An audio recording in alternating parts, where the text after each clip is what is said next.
Hey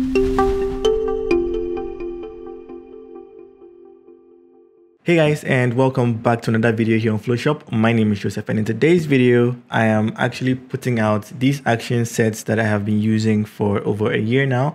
I was supposed to launch it somewhere last year, but I just wanted to make sure I have tried and tested these and used them consistently in all of my work, from commercial work to personal projects, to basically like everything I shoot. So from fashion to beauty, even still life, products, whatever it is, these action sets are things that you can use to improve your retouching. Another reason that I'm creating these action sets is because I also want to help you guys get a consistent look. If you have a consistent look, it's also something that clients can hire you for. And so usually when you're shooting, or your style of shooting, the modifiers you're using, your camera, all those things add up to the kind of aesthetic that you put out, including your preferences. The other 50% also comes from retouching. So the things you like to do, the layers you like to play with, all those things contribute to giving you a signature. So I just want to take part in helping you guys get a signature look. And so I'm creating these actions, and I'll show you how they can help you get consistent results every single time. Because sometimes, let's say you're editing a series of about 5 or 10 images from the same set that you shot, which typically happens. You may end up spending a lot of time, and it's something I'm even guilty of.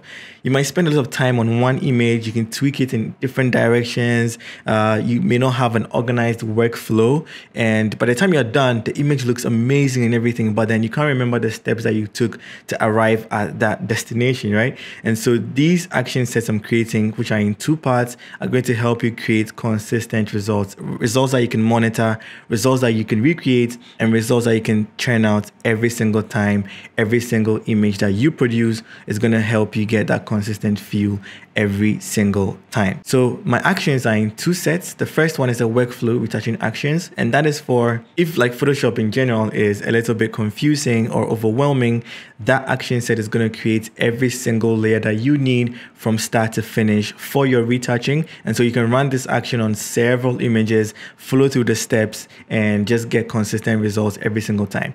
Now, even though it's going to create all these actions for you, you don't necessarily need to use all of them. And that's the flexibility that comes with this thing. Even though I've done it in such a way that it just creates all the layers that you truly need, you can choose what to work with and what not to work with, all right? Which is also going to help you fine tune your process, helping you further, again, get consistent results every single time. Now, I also have another set of actions, which are my Phloshop individual actions, and that also comes in its own group, but those give you more control. And not to say you can't work with the workflow actions and the individual actions at the same time. You can actually run them simultaneously and they would work just fine.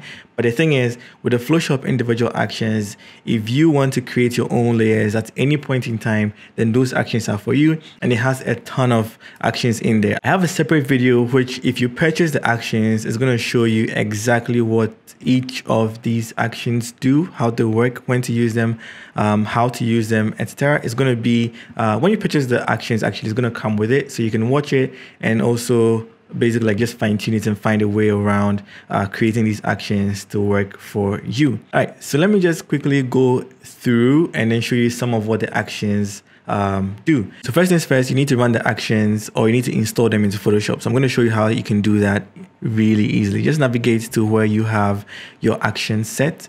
All right, I have them right here, and you can see I have 2 actions in there. Actually, let me just go back into Photoshop and delete these actions. So 1, 2, and just drag them into the trash can. And when I go back in here and I right click and click on open, you can see I've installed the actions right here. And when I open them, we have all of the individual actions in the groups. So now we can move on to showing you how everything works. So starting off with this image, this is something I've already edited, right? So here's the before and here's the after. So I'm going to go into my individual action set. That's something I want to start with, right? Let's just say I want to add noise. So I'm going to click on noise, press play, and it's going to create a noise action. You can choose the amount that you want, but keep the Gaussian and monochromatic the same, and then press OK. Now it has created the noise layer for you. So if I zoom in and press the eye icon next to the layer, here's a before the noise, and here's after the noise. If I zoom in some more so you guys can see, here's a before and after. You can see it's created the noise with just a simple click. You don't need to know the technicalities behind all these actions. Just know that if you're sometimes uninspired or overwhelmed by Photoshop, this is going to help you by taking away that stress, and then just make all the layers that you need available to you to retouch. So you won't find Photoshop to be so complicated or overwhelming. These actions are just at your fingertips. Just run them by the click of a button. It creates the layers you need and you can start editing, right? So let's just say I want to enhance the makeup color, right? I'm going to click on that and press play. And you can see it's created a new layer, and it's also selected the brush that I need to enhance the makeup on here, which is the sponge. All right. So when I just paint over the eye, for example, you can see now we are adding color to this, and you don't even need to limit this just to makeup, right? So I'm just painting over and painting over her lips as well. I'm not being precise because I want you guys to see the effect. So here's a before and here's an after. You can see we've enhanced the makeup look. If I go into another image here, for example, I can use this for her outfit. This is a straight out of camera shot. We'll come back to it. I didn't want to use the enhanced makeup or color here for you guys to see. So I'm going to press play. You can see it's created a new layer and also created the brush that I need to enhance the color. So when I just paint over that, you can see that it's enhancing the color in there. I can even paint over her lips, and you can see we are adding color to those. So here's a before and here's an after. All right, I'm going to delete that because I don't need it anymore, and we're going to go back to where we started from. So let's say we've added the makeup that we like. I know it doesn't look good, but it was just to drive a point home. All right, so let me delete that. Now let's just say we've added too much contrast in this finished image, and I want to reduce the shadows. I can just come down to shadow reduction, press play, and it's going to create a new action, create a new group, create a new layer in there, and here's a before. You can see it's very contrasty. The shadows are deep and dark. I like it this way, but I'm just showing you that if you have like a very contrasting image, you can run the action and it's going to create this for you. If I open the group one more time, over there the layer is set to 54%. If I set it to 100%, you can see that it's a very strong action. That is why I set it to 54%. But then you're not limited to that. You can even close the group and come down in here and then reduce the opacity some more so that you can bring some of that existing contrast back in the image, right? So here's a before and here's an after. You can see with a simple click, we've been able to reduce the shadows in our image. Now let's just say I want this image to pop some more, right? I can just click on the pop, press play, and it creates a layer and adds a black layer mask to it. So if you want to make it visible, just click on the layer mask and hit Command I, and you can see it's made it pop. Again, this is a very strong action, but you can always fine tune it by bringing the opacity down. Let's say it's about 22%. Here's a before and here's an after. You can see now the pop is very little. I can just increase it a little bit, and here's a before, here's an after. All right, let me just jump on to another raw image that I've also imported straight out of camera. You can see that she has blemishes on her face. This is not retouched. Nothing has been done to the image, right? So for this, let's just use our workflow retouching actions for this. Now let's say I've imported this. I don't know where to start from. I don't even know where to begin retouching from. Now this workflow action is going to take all that stress away. All right. So when I open that group, you can see I have run this first, run this second, and I have the complete set. So what the run first is going to do is make sure that you're working in 16-bit. I like to work in 16-bit because you have the most dynamic range and color depth in 16-bit, and you can have like a lot more control in tweaking and adjusting in 16-bit. And then when you're exporting 8-bits, that is completely fine. So let me just go into image mode and then change this to 8-bit. Like I said, I always import my images in 16-bit, but just to demonstrate this for you, I'm converting it to 8-bit so you guys can see exactly how it works. All right, so to confirm, I'm going to go into image mode, and now you can see that it's in 8-bit, right? So the action says run this first. I'm going to press play since that's what I've selected, and you can see that it's calculating and created a new layer. And now when we go back into image mode, you can see that we're in 16-bit. All right, so always run that first, make sure you're in 16-bit. And now this says run this second. You're going to press play, and it's created just an empty layer called Blemish Removal. And over here, you can now zoom in and do all of your blemish removal. All right, so press Alt, Sample, and then paint over, and you can see I'm getting rid of the blemishes. So if you don't know what layers to create, or if you want to have like a consistent working process, then this is going to be for you. All right, so you can see I'm removing blemishes. Now let's just imagine I'm done with my blemish removal. Right, here's a before, here's an after. We've removed some of the blemishes, not everything, because I want to keep this video short. Now you can come down to complete set, and it's going to create your frequency separation, color adjustment layers, your pop layers, everything is going to create it for you automatically, right? So I'm going to press play, and now you can see it's brought up the Gaussian blur. So I'm going to choose the radius I need for my frequency separation. So maybe let me go a little bit higher to about 7.2 and press OK. So now you can see it's created my help layer even for the frequency separation, because I like to work with the help layer and frequency separation. Again, I'm going to have a more in-depth video. When you purchase this action set, you're going to have access to that video, and you see how I work with all of these adjustment layers that it creates. All right. So let's just open this frequency separation layer, go to blur, select my mixer brush tool.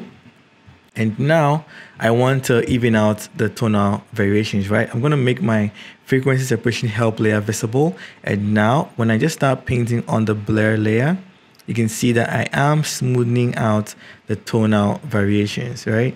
So I'm just painting just like that. Now let's just imagine I'm done. Again, I'm just rushing this because I just want to demonstrate this for you guys to see.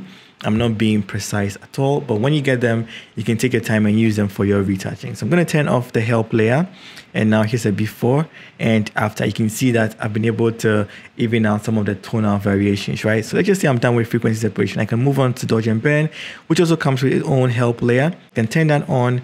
Now select a regular brush, and I can just reduce some of the inconsistencies, right? So I'm going to dodge like somewhere here, dodge right there, and this first dodge layer is for blemish removal. So this is more or less like your micro dodge and burn. So let's just say I've done a very good job. I know I haven't, but let's just assume I have done a very good job with my dodge and burn. So if I do it before, this is before dodge, this is after dodge. I'm going to go on to burn, and let me just burn in some areas. Again, this is just for demo, so I'm not being very, very precise, right?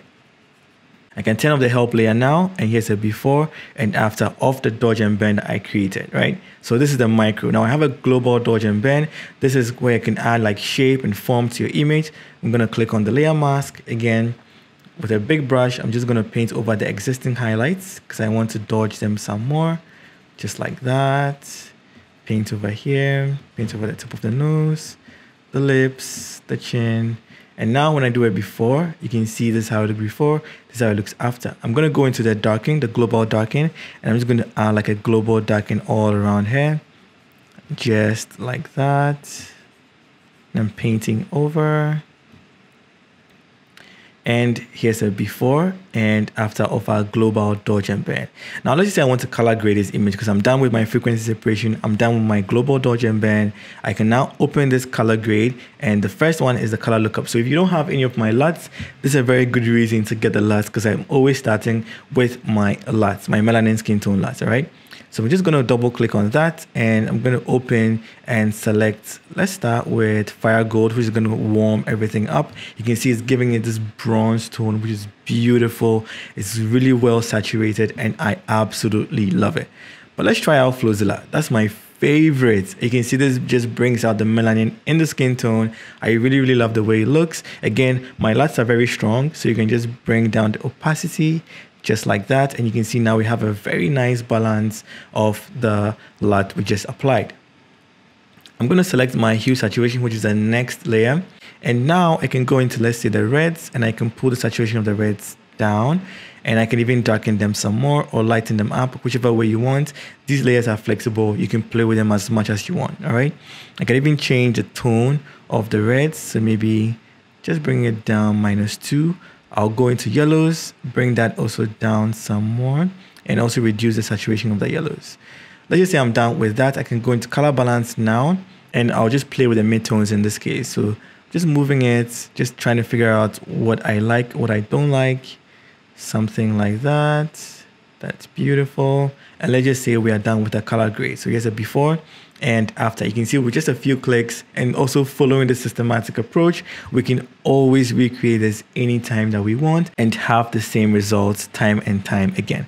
Now I'm going to click on the last layer, which is the pop layer, and I'm going to invert the layer mask, and you can see it's added a lot of pop to the image. Again, it's very strong, so you can bring down your opacity. Let's say it's about 41%, and here's the before and after. It's just adding some pop to the image. All right. Now, you remember I said you can run these actions alongside each other. So let's just say I'm done with this action, which is my workflow action, which creates all of these actions for you. And there's a few things I want to do to this image. I'm going to open my individual action set right now. Let's just say I want to sharpen the image. So I'm going to click on sharpen. Press play to run the action. So once it's created a sharpen layer for you, just click on the layer mask and invert that, and you can see that it has actually sharpened our image. So if I zoom into this point, here's a before and here's an after. Again, if it's too strong, you can just reduce the opacity. So you don't need to think about how to create a sharpen layer, how to create a pop layer or a color grade layer. The action just does everything for you, so you can just focus on retouching the things that you need and pay more attention to getting your results, basically, because half of the work has been done for you. Now let's just say I want to reduce the reds. I have an anti-red here. I can just press play, and it's also going to reduce the reds in the image. Again, reduce your opacity just to find a nice balance between that.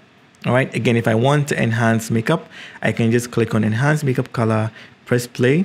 It's going to create a brand new layer and also select the brush I need. And when I paint over her eyes, for example, you can see we're bringing life or color back into the eyes. Can paint over the lower lip, and there we have it. We've added makeup. We've enhanced the makeup look, as you can see. All right, what else do we want to do? Again, if I want to reduce the shadows, I can just click on that, press play, and it has created a new layer where I have reduced the shadows, and I can just reduce my opacity just like that. So here's a before and after. There's another thing I also like to do, and I call it relighting, but let's actually just jump onto another image and play with that. So let's say I want to run my relighting action and bring more focus onto my subject. So I'm just going to press play. And you can see it's created the layers that we need. All right, so if I just press before and after, you can see it mixed the mark a little bit. So what you can just do is click on the adjustment layer and you can just drag it around. If you don't want to drag it around, you can just create a new gradient, and I'm going to show you how to do that. All right, so again, I'm going to fill the layer mask with black. All right. And now when I press G for my gradient tool, I'm just going to make sure it's set to white and transparent. So all I need to do is just press X on my keyboard, and I can see it's changed it to white to transparent. I'm going to press OK, and I can drag from my face outwards. And now you can see it's added that glow on there. I'll do the same thing for the darken. And with this time, I want to make it from black to transparent. So I'm going to press X on my keyboard, and when I click again, you can see it's black to transparent. And when I drag it out from her face outwards, now it's adding that darkening to the edges, which is also making you think that it's adding more brightening. So you can again adjust these layers as you wish. So maybe just bring this down a little bit, group it, and before, after, you can see we've added more interest or lighting to our subject. Again, I can just click on shadow reduction, press play, and it's going to reduce the shadows in the image, making it a little bit flatter, and I can reduce my opacity to a point that I like. All right, what else can we do? Let's just add, let's just go to color grade. All right, I'm going to press on that, and it's going to create a new set of layers for me where I can color grade anything that I want. I'm going to use selective color in this case. I'll go into the blacks, and I can just put in some warmth in the blacks, put in some magenta, and maybe just, let's go for a stylized look, all right? Let's just up the blues.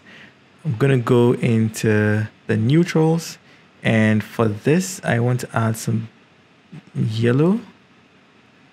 All right, let's play with magenta and the cyan. All right, I think I want to go in this direction. Now, because I know there are reds and yellows in the image, I'm just going to go into yellows and see what I can do to the yellows. All right, so just move it to the right. I can just warm up the yellows a bit and even desaturate it. And I can even play with the black points of the yellows and just darken it down a little bit like that. I'll go into reds and just play with the sliders as well. So you can see I'm just pushing and pulling. I didn't really need to think about creating all these layers. It's automatically done everything for me, and I absolutely love it because I can focus on getting the job done rather than figuring out where the actions are or where the commands are to create all these layers, right? Let me just go back onto my color lookup and see if I can add my LUTs. Let me try the fade punch. Ooh, this just adds a really nice vibe to it. So you can see I'm just mixing and matching. So here's an overall before and after of my color grade, and you can see we've been able to color grade this image to a very interesting look.